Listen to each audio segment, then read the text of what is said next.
एक दिन क्या हुआ कि मैया यशोदा ने कन्हैया को उखल से बांधा। जब बांधा तो 2 अंगुल रस्सी कम पड़ गई। कल आपने सुना अहमता और ममता। जब तक हम अपने अभिमान को नहीं छोड़ते, जब तक हम अपने मोह को नहीं छोड़ते, तब तक भगवान हमारे बंधन में कभी बंध नहीं सकते। समझ में आई बात? मैया ने उखल से बांधना तो चाहा, पर अभिमान नहीं छोड़ रही थी। उन्हें लग रहा था मैं बांध रही हूं। आपको भी अभिमान छोड़ देना चाहिए। अभिमान इस बात का कि मैं कर रही हूं या मैं कर रहा हूं। अच्छा ये बताओ, कर कौन रहा है? आप बताओ, आप कौन? क्या नाम है आपका? ये चश्मा वाले भैया, बैठे बैठे बोलना है। क्या नाम है? विशाल। ये जो विशाल नाम है, ये आपके शरीर का नाम विशाल है या तो आपकी आत्मा का नाम विशाल है? विशाल कौन है? शरीर विशाल है या आत्मा विशाल है? बोलो। क्यों? आपका नाम क्या है? विकास। तो शरीर का नाम विकास है कि अंदर जो आत्मा है? बोलो। आत्मा का नाम विकास है, शरीर का नाम विकास नहीं। आपका नाम क्या है? हाँ है? जंजाल सिंह? क्या? जंजाल?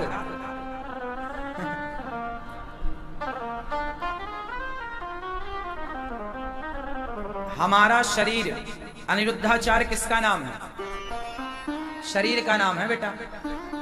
इस शरीर को, इस हुलिया को अनिरुद्धाचार्य कहते हैं। इस ढांचे को अनिरुद्धाचार्य कहते हैं। ये ढांचा, आत्मा का नाम तो आत्मा ही है। उसका नाम गणेश महेश सुरेश नहीं हो सकता। आत्मा का नाम तो आत्मा ही रहेगा। क्यों? जैसे आंख का नाम तो आंख ही है, कान का नाम तो कान ही है, पांव का नाम तो पांव ही है, हाथ का नाम तो हाथ ही है। ये संपूर्ण शरीर का नाम विशाल है। इस विशाल नाम के शरीर में जो शक्ति है, देखने की, सुनने की, चलने की, ये शक्ति कौन है? बोलो। ये शक्ति कहां से आ रही है आपको? चलने की, देखने की, सुनने की, कहां से आ रही है? बोलो। वो शक्ति आ रही है भगवान से। जैसे हमारे मोबाइल में नेटवर्क आ रहे हैं, टावर मिल रहे हैं। कहां से मिल रहे हैं? एक टावर होता है एक क्षेत्र में, उस एक नेटवर्क से, एक टावर से सारे मोबाइल कनेक्ट हो जाते हैं, सबको वो खींच लेता है। सब नेटवर्क, यदि मोबाइल में नेटवर्क आ रहे हैं तब तो मोबाइल है, और नहीं आ रहे हैं तो वो डिब्बा है। बोलो हाँ। तो मोबाइल हो गया ढांचा। उस ढांचे की कीमत तब तक नहीं है जब तक नेटवर्क ना हो। ऐसे ये शरीर की कीमत नहीं है यदि आत्मा ना हो। आत्मा है, नेटवर्क मिल रहा है तो आप हो। वो नेटवर्क का मिलन खत्म तो आप और हम पड़ जाएंगे, लोग ले जाके पल भर में जला देंगे। खेल शरीर का नहीं है, खेल उस शरीर के भीतर जो आत्मा नाम की चीज है, पूरा उसका है। क्या कहते हैं? शरीर तो तब भी था जब लोग शमशान ले जा रहे थे। बताओ, मरे हुए आदमी के पास क्या नहीं होता? जोर से, जोर से। मरे हुए के पास सब कुछ है। हाथ, पांव, आंख, नाक, कान, मुंह, सब तो है। पूरा शरीर जस का तस है। केवल एक चीज न होने से आदमी मर गया। क्या ना होने से? आत्मा। अब बताओ, वो आत्मा विशाल थी या शरीर विशाल है? हा? बोलो। अनिरुद्धाचार्य किसका नाम है? शरीर का या आत्मा का? बोलो। शरीर का। जब मैं अपनी मां के पेट में था तब मेरा नाम अनिरुद्धाचार्य नहीं था। जब आप अपनी मां के पेट में थे तब आपका नाम विशाल नहीं था, लेकिन तब भी आप थे। क्यों?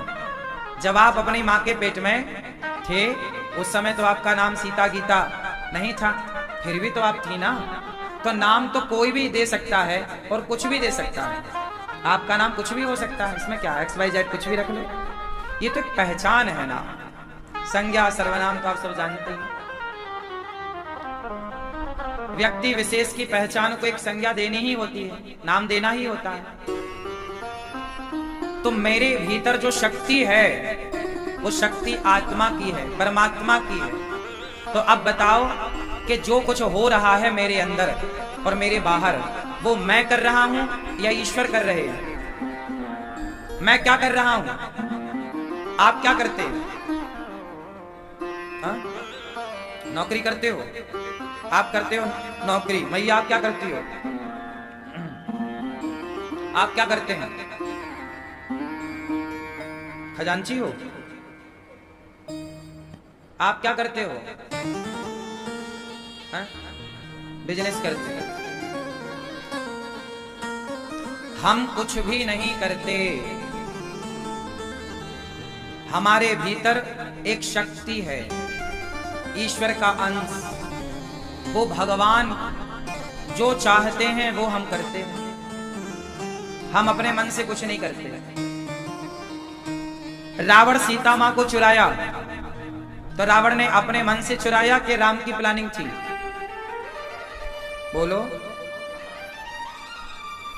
किसकी प्लानिंग थी? राम की इच्छा के बिना पत्ता नहीं हिलता। तो रावण सीता को चुराएगा तो रावण की क्या मजाल के जगत की जननी को चुरा ले। सीता मां चोरी हुई, रावण कारण तो बना पर वह लीला राम की ही थी।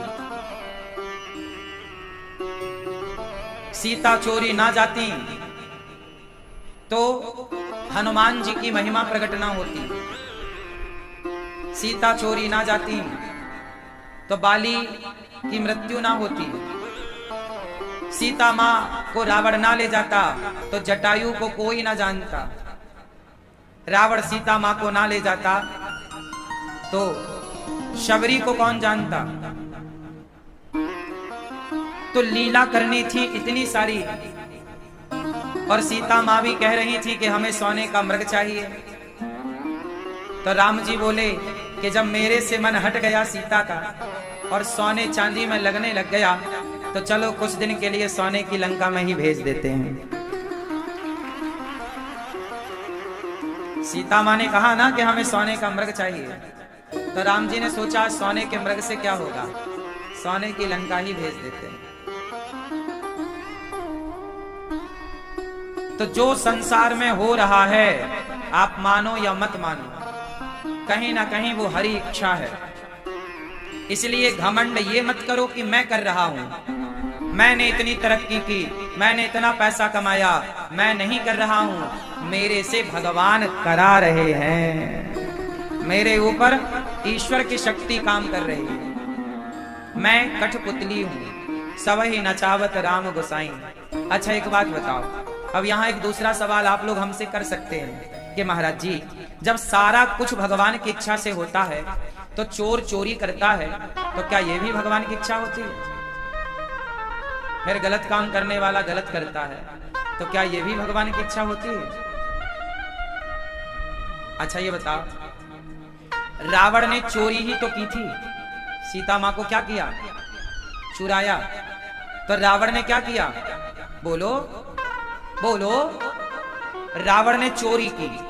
अब ये बताओ कि रावण चोरी ना करता सीता माता की, तो क्या रावण का सर्वनाश होता?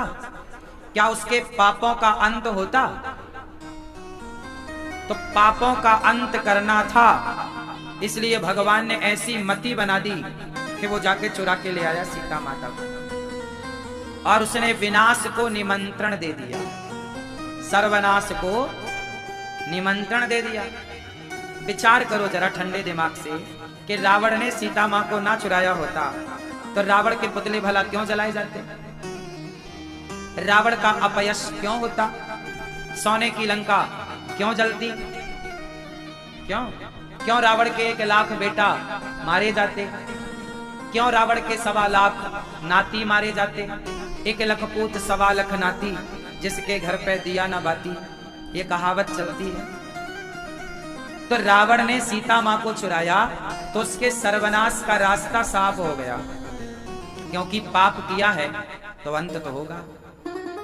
तो आप चोरी कर रहे हैं, मतलब ये भी ये मानो कि ये भगवान आपके पापों का अवनाश होने का टाइम है। तो चोरी के द्वारा पकड़े जाओगे, पकड़े गए तो जेल जाओगे, और जेल में जाओगे तो वही तुम्हारे पापों का अंत कहलाएगा। वो ईश्वर की इच्छा है। ये भाई तुम्हारा पाप भर गया है, अब ऐसी मति है कि जाओ, इसलिए पाप मत करो। पाप करोगे तो फिर दंड तो भोगना पड़ेगा। क्यों? बलात्कारी बलात्कार करता है, करता तो है, लेकिन बाद में उसे फांसी की सजा मिलती है, उम्र कैद मिलती है कि नहीं?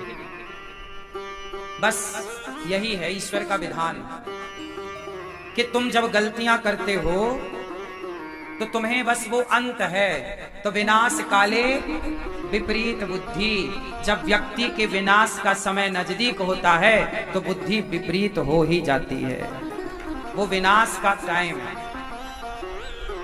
क्योंकि तुम वो गलती ना करते तो तुम्हें दंड कैसे मिलता? दंड पाप का तो मिलना ही मिलना था। तो ईश्वर इस तरह से काम करते हैं। इसलिए आपके जीवन में जो काम आप अच्छे से अच्छा हो वो तो करो, बुरा ना करो।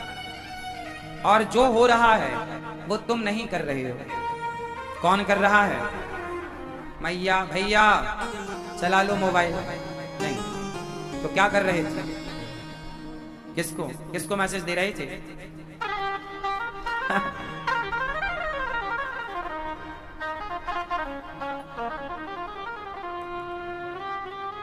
तो आपको ये बात समझनी होगी कि हम जो करते हैं वो हम नहीं करते, हम निमित्त हैं। जैसे आपके घर में काम वाली बाई है, वो काम तो करती है, लेकिन काम वही करती है जो आप कराना चाहते हैं। क्यों? आप कहेंगे कि ये काम करो तो वो वही करेगी, आप कहोगे कि ये काम करो वो वही करेगी। आपका ड्राइवर तो है, गाड़ी आपकी है, पर ड्राइवर गाड़ी ले कहां जाएगा? वहीं जहां आप चाहोगे। गाड़ी चला रहा है ड्राइवर, लेकिन वो ले जा सकता है वहां, वो वहीं ले जा सकता है जहां आप चाहेंगे। वो अपने मन से तो गाड़ी कहीं नहीं ले जा सकता। क्यों? उसी तरह गाड़ी भले वो चला रहा है और वो चल रही है आपकी मर्जी से। उसी तरह सब कुछ जो हो रहा है, हम और आप जो कर रहे हैं, कर हम और आप रहे हैं, पर मर्जी विधाता की है।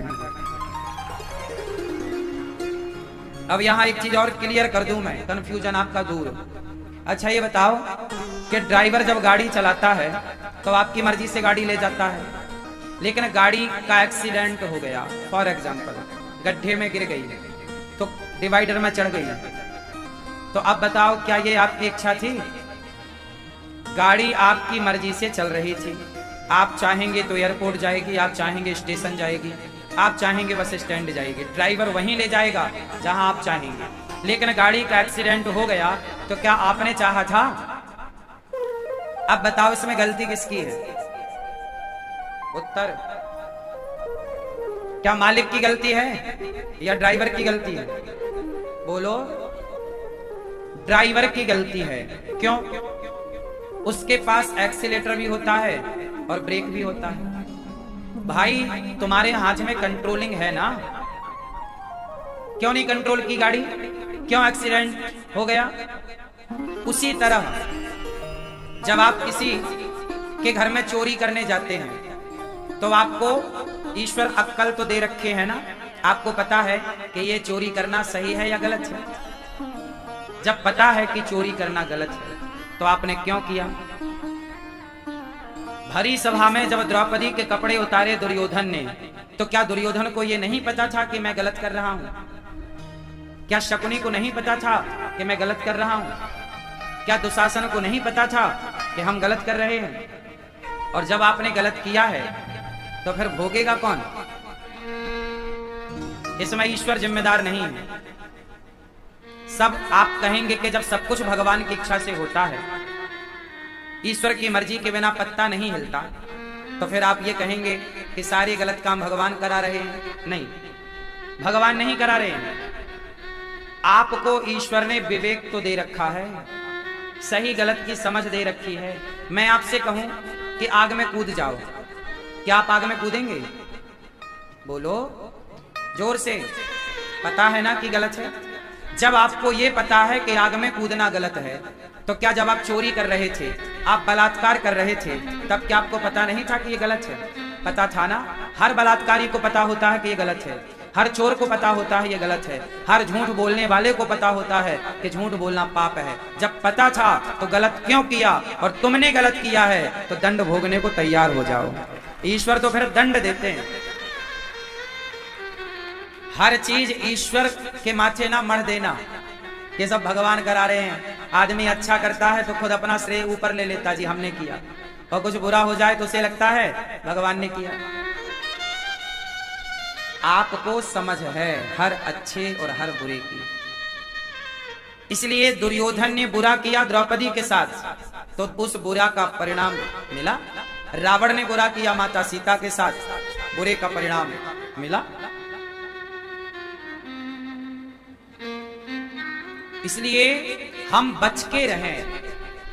और जो आप देखो, कई बार आप अपने बेटों को समझाते हो, बेटा ये गलत है, ऐसा मत करो। कई बार आप अपने बच्चों को समझाते हो, बहू को समझाते हो, लेकिन आप समझा समझा के थक जाते हो, परिवार समझता नहीं। जब ना समझे कोई समझाने पर, समझ लो कि अब इसे कोई समझा नहीं सकता, अब ये ईश्वर की इच्छा से चल रहा, ये ऐसा होना है। होनी तो होके रहे, होनी तो होके रहे, और अनहोनी ना होए। और जाको राखें राम जी, मार सके ना कोई। जो होना है उसे आप टाल नहीं सकते। राम तो भगवान है, तो जब भगवान है तो अपना वनवास क्यों नहीं टाल लिया? 14 साल का वनवास हुआ ना राम का। राम तो भगवान है, होनी टाल सकते हैं, तो खुद के ऊपर जो होनी थी उसे क्यों नहीं टाला? सीता मां के वनवास की होनी राम जी ने क्यों नहीं टाली? भगवान कृष्ण के सगे भांजे की मृत्यु हो गई अभिमन्यु की महाभारत में। सगा भांजा है, सुभद्रा मां का पुत्र, सगा भांजा मर गया। भगवान तो भगवान थे ना, होनी टाल सकते थे, क्यों नहीं टाली? भगवान कहते हैं होनी को मैं भी नहीं टाल सकता, तो जो होनी है उस होनी को राम को भी भोगना पड़ा, कृष्ण को भी उस होनी के संग रहना पड़ा। होनी तो होके रहेगी, चाहे भगवान के साथ ही क्यों ना हो। तो होनी राम ना टाल पाए, होनी श्री कृष्ण ना टाल पाए। अच्छा, अब आप यहाँ एक सवाल कर सकते हो कि जब होनी राम ना टाल पाए, होनी कृष्ण ना टाल पाए, तो आपने भगवान क्यों कहते हो? भाई भगवान कहते ही उसे है जो होनी को टाल दे। तो सुनो, भगवान कृष्ण ने सगे भांजे को तो जिंदा नहीं किया, लेकिन गुरु सांदीपनी जी का बेटा मर गया था कई वर्ष पहले, उसे श्री कृष्ण ने जिंदा कर दिया था। होनी टाल दी कृष्ण ने। क्या टाल दिया? होनी को टाल दिया। हमारे भगवान चाहें तो होनी को टाल सकते हैं। गुरु सांदीपनी जी का बेटा मर गया था, चलो छोड़ो। माता देवकी के कितने पुत्रों को कंस ने मारा था? उत्तर दो, बोलो। कितने पुत्रों को? 6 पुत्रों को। 7वें गर्भ में लक्ष्मण जी रोहिणी मां के गर्भ से प्रकट हो गए थे। 6 पुत्रों को कंस ने मारा था माता देवकी के। ये बात आप सब जानते हो? आपको ये बात शायद पता है, नहीं पता है कि माता देवकी के जो 6 पुत्रों को कंस ने मार दिया था, उन मरे हुए पुत्रों को भगवान श्री कृष्ण ने बाद में जीवित करके माता देवकी को लौटाए थे। माँ देवकी ने कहा था कि तुम भगवान हो तो हमारे पुत्रों को लौटाओ। तब भगवान ने माँ के वचनों को टाल ना सके। भगवान ने 2 का वचन कभी नहीं टाला, गुरु का और माँ का। गुरु माता ने कहा कि मेरा मरा हुआ बेटा क्या तुम जिंदा कर सकते हो, यही गुरु दक्षिणा। जब पढ़े उज्जैन सांदीपनी गुरु जी के यहाँ शिक्षा पूरी भई, तो भगवान ने कहा कि गुरु जी आपने पढ़ाया है, कुछ दक्षिणा क्या चाहिए? गुरु जी ने कहा बेटा कुछ नहीं चाहिए। तुम अपनी माँ से पूछ लो, माँ मतलब गुरु माता। तो गुरु माँ के पास गए, माँ आप क्या चाहती हो मेरे से दक्षिणा? तो गुरु माता बोली कि मेरा बेटा नहीं है, तुम ऐसा करो कि तुम सदा के लिए मेरे पास रुक जाओ, मेरे बेटे बनकर। अब कृष्ण जैसों को कौन बेटा नहीं चाहेगा? कौन सी माता अपना पुत्र बनाना नहीं चाहेगी? तो माता ने कहा कि तुम मेरे पुत्र बनके अब उज्जैन ही रहो। माता ऐसा नहीं हो सकता, मैं कोई लीला करने आया हूं, कार्य है। तो फिर एक काम करो, या तो तुम रहो पुत्र बनकर या फिर मेरे पुत्र को लेकर आओ। तब भगवान यमपुरी चले गए। यमपुरी से उस मृत बच्चे का सूक्ष्म शरीर यमराज से लिया। भगवान ने अपनी शक्ति से उसका ढांचा तैयार किया और उसका सूक्ष्म शरीर प्रवेश करा के मरा हुआ बच्चा गुरु जी का जीवित करके लौटाया। ये रहा। गुरु वचनों को भगवान ने टाला नहीं। और माँ ने कहा, देवकी माँ ने, कि तुम भगवान हो तो भैया ने जो मेरे पुत्र मारे हैं कंस ने, वो लौटाओ। तब भगवान ने माँ का वचन रखने के लिए उनके 6 पुत्रों को जिंदा करके, जो वर्षों पहले मर गए थे, उन्हें लौटाया। तो ये कृष्ण जो हैं, ये हैं भगवान। राम जो हैं भगवान। पर ये भगवान होकर भी संसार में मर्यादा की सीमा में बंद करके लीला करते हैं। क्योंकि मनुष्य बनकर आए ना, विप्रधेनु सुर संतहित लीन मनुज अवतार, तो मनुष्यों की तरह काम करना है। तो भगवान भी संसार में आए तो भगवान को भी कर्मों के चक्कर में 14 साल का वनवास। राम भी रो रहे हैं, सीता कहाँ हो, सीता कहाँ हो। तो भगवान भी संसार में लीला तो करना ही पड़ेगा। इसलिए ये संसार है, हम सबको संसार के हिसाब से रहना पड़ता है। लेकिन हम ये मान के चलें कि मैं नहीं कर रहा हूं, मेरे साथ जो हो रहा है वो होनी है। जो हो रहा है वो होनी, और वो होनी तो होके रहेगी। राम के वनवास की होनी राम ना टाल पाए। दशरथ जी के मृत्यु की होनी राम ना टाल पाए। माता पिता के जेल जाने की होनी भगवान श्री कृष्ण ना टाल पाए। देवकी वसुदेव को कंस ने जेल में डाल दिया। होनी। इसलिए जो हो रहा है, आप बेहतर कर्म करते रहो, अच्छे काम करते रहो, फिर भी जो होनी है वो होनी ही है।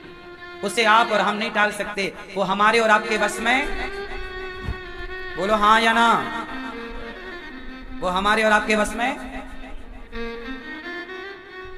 नहीं। राजा हरिश्चंद्र को बाजार में बिकना पड़ा। क्या था ये? होनी। दानवीर कर्ण का पहिया रथ का जमीन में धस गया आखिरी में। क्या थी ये?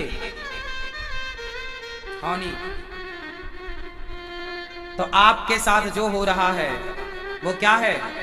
इसलिए जो हो रहा है वो ईश्वर की मर्जी है। इसलिए आप तो खुश रहो विधाता, आप मुझे स्वस्थ रखें तो आपकी कृपा, आपने कोई पीड़ा दी वो आपकी मर्जी, महलों में रखो तो मैं आपकी मर्जी से प्रसन्न हूँ, घास की झोपड़ी में रखो आपकी कृपा से मैं प्रसन्न हूँ। हर सिचुएशन, हर परिस्थिति में आप बस खुश रहिए कि ये ईश्वर की लीला है, ये भगवान की माया है। और हर हाल में हमें क्या रहना है? राम वनवास के दौरान क्या थे? बोलो, खुश थे। शिकायत तो नहीं की कि मेरे बाप ने मुझे वनवास दे दिया। इसलिए हर समय प्रसन्न रहो। आज हम हैं, कल हम नहीं रहेंगे। आज हम हैं तो भी हम सब प्रसन्न रहें, कल हम नहीं होंगे तो भी हम सब प्रसन्न रहें। ये तो लीला है। आज हम हैं, कल नहीं होंगे। आज आप हो, कल नहीं होगे। तो किस किस के आने में आप हंसोगे और किस किस के जाने में आप रोओगे। ये तो रोज भगवान की लीला है। किसान जैसे बीज बोता है, 4 महीने बाद धान पक जाती है, गेहूं पक जाती है, तो जो किसान बोता है वही जाके काट लेता है। तो बोना और काटना ये तो किसान की फसल है, वो करते ही करता है। ऐसे हम लोग ईश्वर की फसल हैं। हम सब ईश्वर की क्या हैं? बोलो, हम ईश्वर की फसल हैं। और देखो आप लोगों के बाल क्या हो गए, जोर से, आपके बाल क्या हो गए, पक गए। बाल पक गए मतलब फसल पक गई। अब कभी भी हार्वेस्टर चल सकता है, कभी भी कटाई हो सकती है। ये ईश्वर की खेती है। क्यों? तो हम सब ईश्वर की कौन है, फसल। आए और चले गए, खत्म कहानी। इसलिए ज्यादा टेंशन मत पालो, जीवन को डिप्रेशन में मत ले जाओ, ज्यादा चिंताएं ना करो। तुम्हारे चाहने से कुछ ना होगा, तुम्हारे सोचने से कुछ ना होगा। होगा क्या, जो भगवान चाहेंगे। और जो हो रहा है वो तुम्हारा चाहा नहीं हो रहा है, वो भी ईश्वर का ही चाहा हो रहा है। अच्छा बताओ, अभी बारिश का मौसम चल रहा है, कहीं पानी गिर रहा है, कहीं धूप खिल रही है। तो बताओ, जहां पानी गिर रहा है तो आप लोगों की इच्छा से गिर रहा है कि भगवान की इच्छा से? और कहीं धूप है तो वो तुम्हारी इच्छा से है कि भगवान की? अच्छा, सर्दी पड़ती है तो आपकी इच्छा से कि भगवान की? बोलो। प्रकृति में हमारा कोई जोर नहीं चलता, चलता है? मतलब हम सब प्रकृति के अधीन हैं। कितना भी आज विज्ञान तरक्की कर ले, लेकिन प्रकृति जब अपने रौब में आती है ना, तो फिर किसी की चलती नहीं है। अभी कोरोना जब आया तो क्या था, प्रकृति का ही तो परिणाम था। किसकी चली? केदारनाथ में जब बाढ़ आई, गांव के गांव बह गए, लाखों लोग मर गए, तो क्या कर लिया आपने और हमने? ईश्वर के आगे किसी की नहीं चलती, चलती है? बोलो। इसलिए हम सब ईश्वर को अपने हिसाब से ना चलाएं। जैसे रखें राम जी रहना चाहिए, और सीताराम सीताराम। जो हो रहा है, हम हंस रहे हैं, ये ईश्वर की मर्जी है। हम रो रहे हैं, ये भी ईश्वर की मर्जी है। कोई बात नहीं। आज हम 56 भोग खा रहे हैं तो ये ईश्वर की मर्जी है, और नमक रोटी खा रहे हैं, ये ईश्वर की मर्जी है। प्रभु, हम तो आपकी प्रसन्नता में अपनी प्रसन्नता देखते हैं, हमारी अपनी कोई इच्छा नहीं। हम कल क्या खाएंगे हम इसकी चिंता नहीं करते। जो भगवान को खिलाना होगा वो दे देंगे, खा लेंगे। कल क्या पहनेंगे ये चिंता नहीं है, जो पहनाएंगे विधाता पहन लेंगे। कल कहां जाएंगे फिक्र नहीं है, जहां ले जाएंगे। इसलिए हम निश्चिंत रहते हैं ये सोचकर, हाँ कर्म तो करता हूं मैं, काम कर, कर्म कर, कर्मण्येवाधिकारस्ते। तू कर्म करता चल, ईमानदारी से आगे बढ़ता चल, बाकी टेंशन मत पाल, मैं बैठा हूं। भगवान कहते हैं तेरे करने ना करने का परिणाम मैं देने वाला हूं। तू कर्म कर, मेहनत कर। तो देखो, आप मेहनत करो, काम करो, हंसो मुस्कुराओ, बाकी सब ईश्वर पे छोड़ो। घर बनेगा कि नहीं बनेगा, बेटी का ब्याह होगा कि नहीं होगा, दुकान चलेगी कि नहीं चलेगी, ये सब टेंशन तुम ना पालो। तुम अपना काम करो ईमानदारी से। बेटी सयानी हो गई है, लड़का ढूंढते रहो, परेशान ना हो। चिंता करने से क्या बेटी का ब्याह हो जाएगा? चिंता करने से घर बन जाएगा? पैसा कमाते रहो, घर बनेगा कि नहीं बनेगा ये ईश्वर पर छोड़ो। काम करते रहो, पैसा कमाते रहो, होगा। सब्र रखो। अब आप लोग क्या करते हैं, टेंशन में इतने परेशान हो जाते हैं कि आप काम करना छोड़ देते हैं, और टेंशन में आप बौखला जाते हैं, पागल से हो जाते हैं। जब काम करोगे नहीं तो टेंशन तो तुम्हें मार ही देगी ना। चिंता और चिता में बहुत अंतर नहीं है। चिंता और चिता में बहुत अंतर नहीं है। बताओ, चिंता और चिता में क्या अंतर है?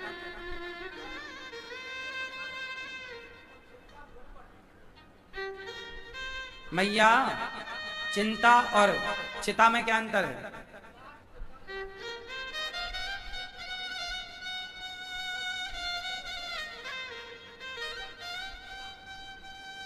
चिंता ता चिता, चिता चिंता ता ता।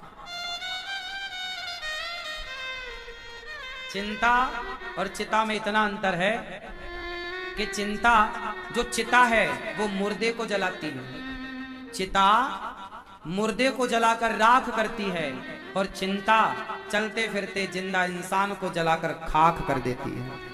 चिंता जिंदा व्यक्ति को जला देती है और चिता मुर्दे को जलाती है। इसलिए चिंता और चिता में बहुत ज्यादा अंतर, दोनों जलाती हैं। चिता का जलना अच्छा है, चिंता का जलना अच्छा, चिंता में जल जाना सही नहीं है। चिता में जल जाना, भाई चिता में जलने वाला एक बार मरता है, जबकि चिंता में जलने वाला हर दिन मरता है, हर घंटे मरता है, हर मिनट मरता है, हर सेकंड मरता है। इसलिए भक्त को, आप जैसे कथा सुनने वाले भक्तों को चिंता शोभा नहीं देती। इसलिए चिंता से ऊपर उठकर भगवान का चिंतन करना स्टार्ट कर लो। यशोदा माँ ने कन्हैया को बांधा। नंद बाबा के आंगन में 2 वृक्ष लगे थे, यमला अर्जुन के। कौन से वृक्ष लगे थे? अर्जुन के वृक्ष। अर्जुन की छाल का काढ़ा आपने पिया होगा कोरोना काल में। वही अर्जुन के पेड़, गांव की भाषा में अर्जुन के पेड़ को कोहा कहते हैं। कोहा का पेड़। क्यों कोहा समझते हैं? कोहा कितने लोग समझते हैं? कोहा का पेड़ समझते हैं ना? पहले हमारे गांव में बहुत कोहा हुआ करते थे। बहुत बड़ा होता है कोहा, बहुत मजबूत होता है। नदियों के किनारे किनारे खूब सारे कोहा हुआ करते थे। तो अर्जुन के पेड़ लगे थे 2 नंद बाबा के आंगन में। मैया यशोदा ने जब उखल से बांधा कन्हैया को, तो उखल को टेढ़ा किया और दोनों पेड़ों के बीच से भगवान निकले और जरा धक्का मारा तो 2 वृक्ष धड़ाम से गिर गए। 2 वृक्षों से 2 पुरुष आए, स्तुति करने लगे और उन्होंने कहा, वाणी गुणानुकथने श्रवणौ कथायां अस्तौ च कर्म सुमनस तव पादयोर्नः स्मृत्यां शिरस्तव निवास जगत प्रणामे दृष्टि सतां दर्शनेस्तु भवत्तनूनां। वाणी गुणानुकथने, वो 2 वृक्ष जो थे, परीक्षित जी ने कहा वो कौन थे? तब कहा कुबेर के 2 बेटे थे, नलकूबर मणिग्रीव इनका नाम था। एक बार नलकूबर मणिग्रीव एक सरोवर में देवांगनाओं के संग नहा रहे थे। तभी नारद जी आए। तो नारद जी को देखकर उन स्त्रियों ने तो कपड़े पहन लिए, पर कुबेर के बेटा होने से, बड़े बाप की औलाद होने से नलकूबर मणिग्रीव को बड़ा घमंड था। तो नारद जी को देखकर ना तो इन्होंने कपड़े पहने, यूं ही निर्वस्त्र खड़े रहे, और ना तो संत जी को प्रणाम किया।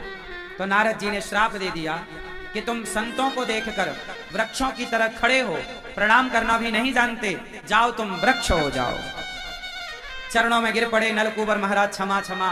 तो भगवान बोले, अच्छा तुमने क्षमा मांगी तो मेरा श्राप मिथ्या तो नहीं होगा, लेकिन तुम नंद बाबा के आंगन में तुम वृक्ष बनोगे और भगवान श्री कृष्ण के द्वारा तुम्हारा उद्धार होगा। तो वही कुबेर के पुत्र नलकूबर मणिग्रीव वृक्ष बने। और आज देखो, जब भी कोई संत निकले, संतों का दर्शन हो, तो कोई भी संत हो, नेक प्रणाम जरूर करना चाहिए, थोड़ा झुकना चाहिए। अकड़ना अच्छा नहीं है, झुकता वही है जिसमें जान होती है, अकड़ खास मुर्दे की पहचान होती है। थोड़ा नम्र बनो और संतों को देखकर, माता पिता को देखकर, थोड़ा कहीं भी आपके पिता खड़े दिख जाएं, थोड़ा झुक जा पिताजी को, दूर से प्रणाम। सवेरे शाम तो चरणों में माथा रखकर प्रणाम करना चाहिए माता पिता को, पर माता पिता दिख जाएं तो बार बार दूर से यूं झुक करके थोड़ा प्रणाम करते रहना चाहिए। मतलब माँ बाप के आगे, गुरुजनों के आगे। अब देखो, आजकल प्रणाम करने का तरीका बिल्कुल गलत हो गया है। आजकल अपने माँ बाप को तो कोई प्रणाम कम लोग ही कर रहे हैं। माँ बाप को घुटनों को प्रणाम कर रहे हैं आजकल, चरण कोई नहीं छू रहा है। लेकिन गुरु जी कहीं दिख जाएं तो, एक दिन हम जा रहे हैं, अब देखो यहां से हम उस तरफ जाते हैं गौरी गोपाल की तरफ, तो सड़क पार करते हैं, 2-3 दिन पहले एक सज्जन आए और वो भैया पता नहीं कहां से आए हो, हम चल रहे हैं, हम देखे भी नहीं उनको, इस तरफ देख रहे थे, चल रहे हैं, और उन्होंने सोचो चलते उन्होंने पांव पकड़ लिया। वो तो अच्छा हुआ पीछे वाले ने पकड़ लिया, नहीं तो हमारे 2-3 दांत टूट जाते चेले के चक्कर में।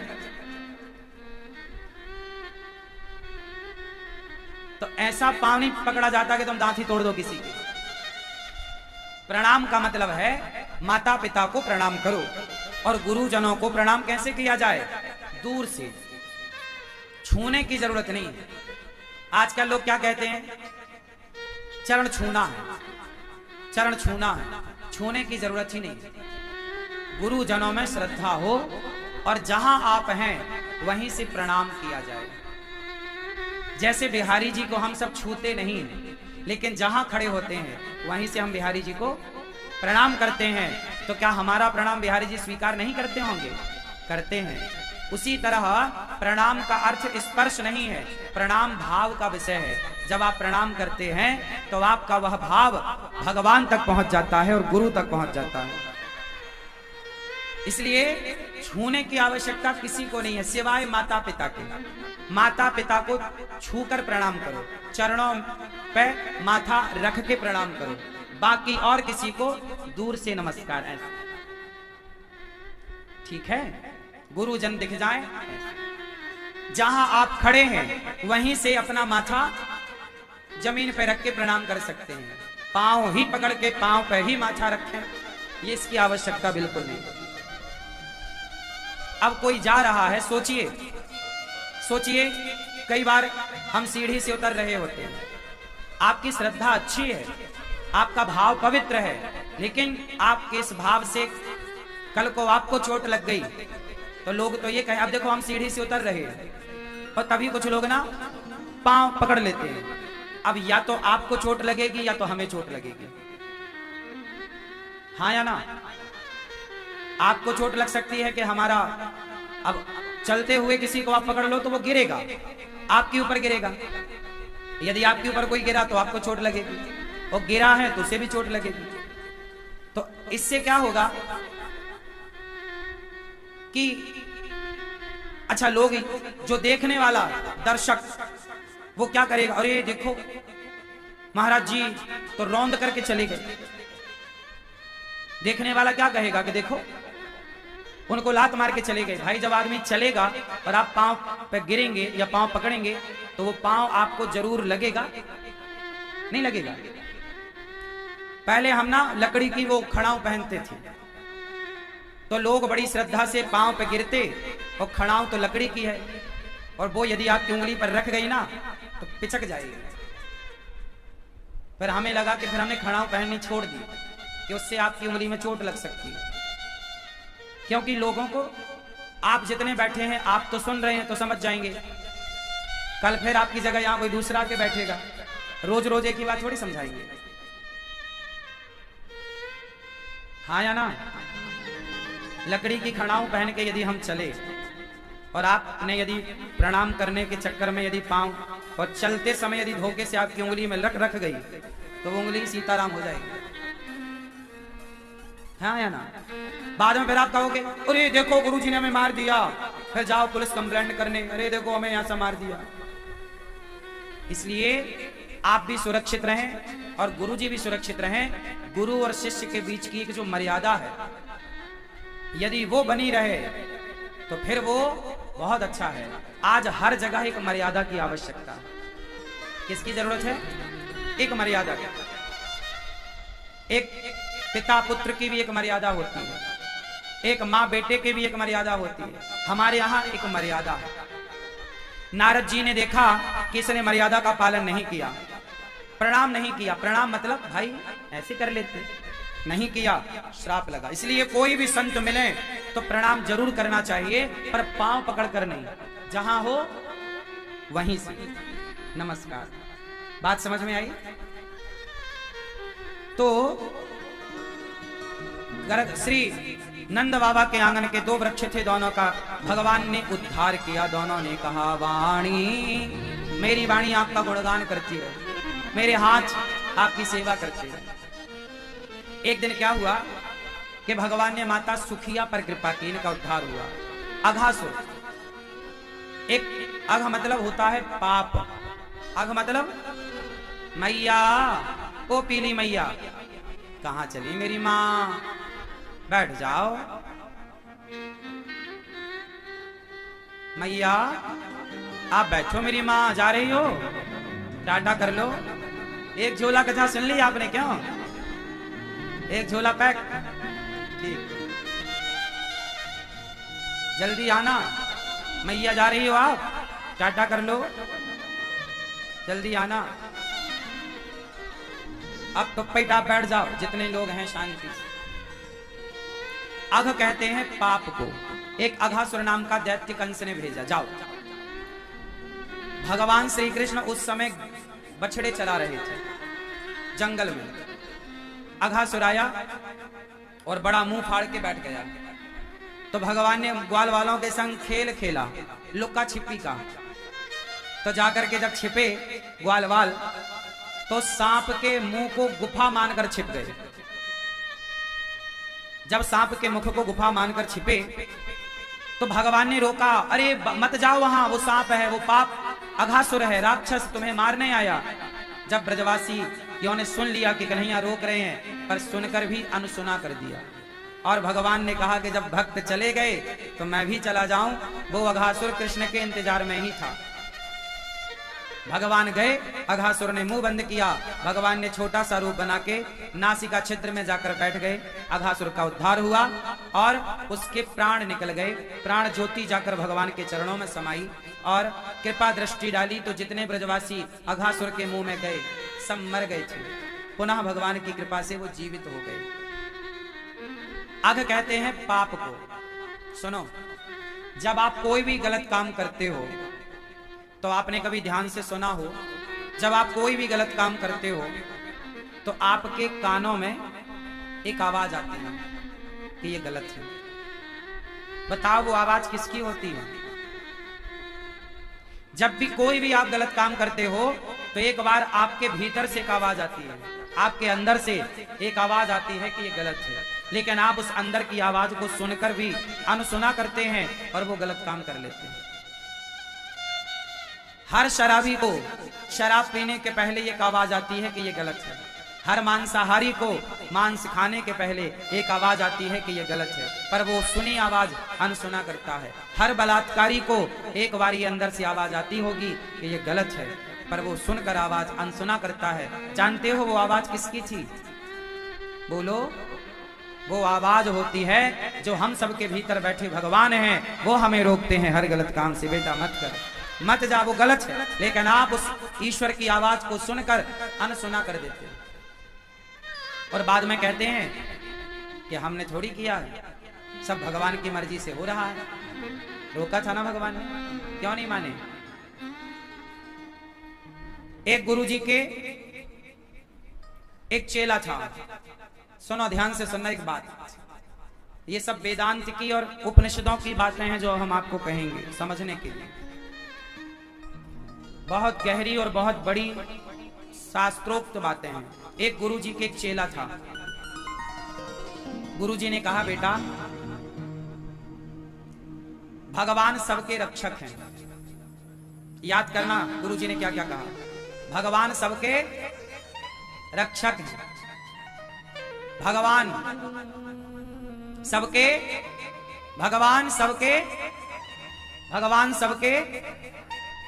इतना सेंटेंस चेले ने याद कर लिया। गुरुजी ने दूसरा पाठ याद कराया। पहला पाठ कि भगवान सबके रक्षक हैं। दूसरा पाठ कि सब में भगवान है।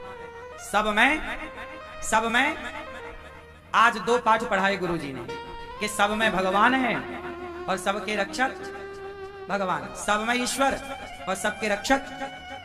अब चेला दोनों पाठ याद कर लिया। सबके रक्षक भगवान है, सबके रक्षक भगवान। सब में ईश्वर, सबके रक्षक भगवान, सबके रक्षक भगवान, सबके रक्षक। लो भैया, अब चेला दोनों पाठ याद करके नदी से नहा धोकर कमंडल में पानी भरकर नदी का आश्रम जा रहा था गुरुजी के पास कि तभी रास्ते में एक हाथी आया और हाथी उन्मत्त हो गया, भटक गया। कई बार हाथी पागल सा हो जाता, तो हाथी वो पागल हो गया।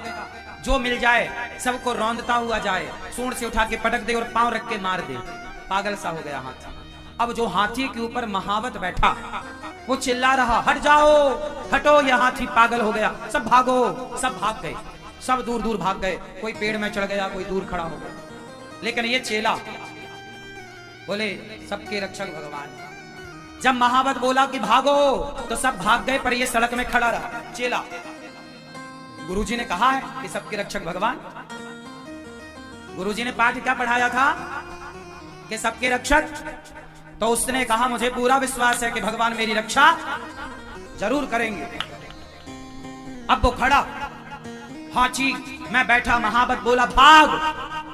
नहीं नहीं, सबके रक्षक भगवान, भगवान सबकी रक्षा करेंगे, मेरी रक्षा भगवान करेंगे, सबके रक्षक भगवान। वो खड़ा रहा, हाथी आया, सूंड से उठाया, उठा के घुमा के पटका, इसकी नस नस ढीली पड़ गई। चेला भागा लंगड़ाता हुआ, गुरुजी आपका पाठ गलत है, गुरुजी आपका पाठ गलत है, आपने गलत पढ़ाया।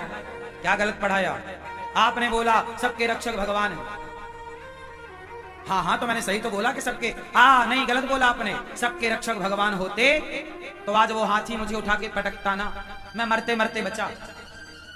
आपने तो बोला था भगवान रक्षा करेंगे, तो क्यों नहीं रक्षा की भगवान ने? गुरुजी बोले बेटा, महावत हाथी के ऊपर कोई बैठा था? बोलो हाँ। हाँ हाँ गुरुजी बैठा था। वो कुछ कह रहा था? हाँ कह रहा था भागो, हट जाओ, हट जाओ।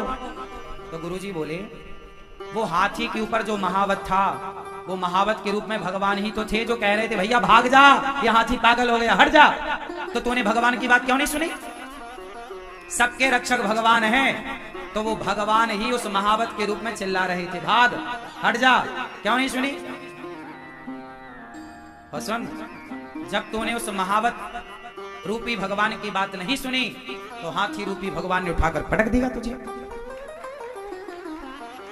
सबके रक्षक भगवान हैं, पर जो आपके अंतर की आवाज है वो आवाज भी ईश्वर की। आपने उस आवाज को क्यों नहीं सुना? कोई भी गलत काम करने के पहले एक आवाज आती है ये गलत है, क्यों नहीं सुना? क्यों नहीं उस आवाज पर काम किया? क्यों गलत किया? वो आवाज ईश्वर की, वो ईश्वर ही तुझे कह रहे थे बेटा गलत है, ना करिए गलत काम। क्यों? अब किया है तो भोगो। हाथी के रूप में तुम्हें लगा, गुरुजी ने कहा था सब में भगवान है, तो उससे लगा ये हाथी भी भगवान है, और जब हाथी भगवान है तो भगवान मुझे क्यों मारेंगे? लेकिन वो भगवान महावत के रूप में ये भी तो कह रहे थे कि हट जा, हट जा। मतलब आप जब गलत करने गए थे तब कोई तो कह रहा था ना कि ये गलत है, वो गलत था, क्यों किया? इसलिए आप किसी की बात मत मानो, मेरी बात भी मत मानो, लेकिन जो आपके अंतःकरण से, आपके हृदय से जो आवाज निकलती है वो ईश्वर की आवाज है, उसे तो मानो, अपनी तो मानो। आज अघासुर का भगवान ने उद्धार किया, सारे ब्रजवासियों को प्राण दान दिया। सारे ब्रजवासियों के संग भगवान दही भात खा रहे हैं। क्या खा रहे हैं? क्या खा रहे हैं? क्या खा रहे हैं? आप दही भात खाते हैं? नहीं खाते। गर्मियों में दही भात खाना चाहिए, लू नहीं लगती, गर्मी परेशान नहीं करती दही भात खाने से। सर्दियों में दही भात मत खाइएगा, दही भात गर्मियों का विषय है। सर्दियों में दूध भात खा सकते हैं। क्या खा सकते हैं? सर्दियों में क्या खाते हैं? दूध भात, और गर्मियों में दही भात। भात समझते हैं? भगवान दही भात खा रहे हैं, मैया भेजी है संग, ग्वाल वाल कोई रोटी अचार लाया, कोई पूड़ी लाया, कोई सब ग्वाल वाल चराते गैया बछड़ा, तो सबकी मैया कुछ ना कुछ उनको भेजती है, जा बेटा भूख लगे तो ये खा लेना। आज भगवान दही भात खाए और अपनी उंगलियों में अचार फंसा के रखा, कहीं यहाँ पे मिर्ची का अचार, तो अदरक का अचार, तो आम का अचार, तो है ना, कहीं कोई अचार, नाना प्रकार के अचारों को फंसाए रखा। और एक बार में भगवान सारे अचारों को चाट कर और बढ़िया मस्त कहीं रोटी के संग अचार खाते हैं, कहीं दही भात खाने लगते हैं, कहीं लड्डू पकवान खाने लगते हैं। ऐसे भगवान अपने ग्वाल वालों के संग खा रहे हैं। भगवान के एक मित्र थे मधुमंगल, बड़े गरीब थे, इनसे कहा भगवान ने कि तुम मेरे लिए क्या लाए हो? कुछ नहीं लाया था, गरीब था। मित्र जाओ लेकर आओ। घर गए तो माँ ने कहा बेटा परसों कढ़ी बनी थी, कढ़ी है। कढ़ी माटी के बर्तन में भर के मंगल ले चला। रास्ते में सोचा कि ये बासी कढ़ी कन्हैया को खवाऊंगा, बीमार पड़ जाएंगे। मैया, ओ माँ क्या हुआ आज आपको, सो रही हो? बुखार आ गया? सो जाओ।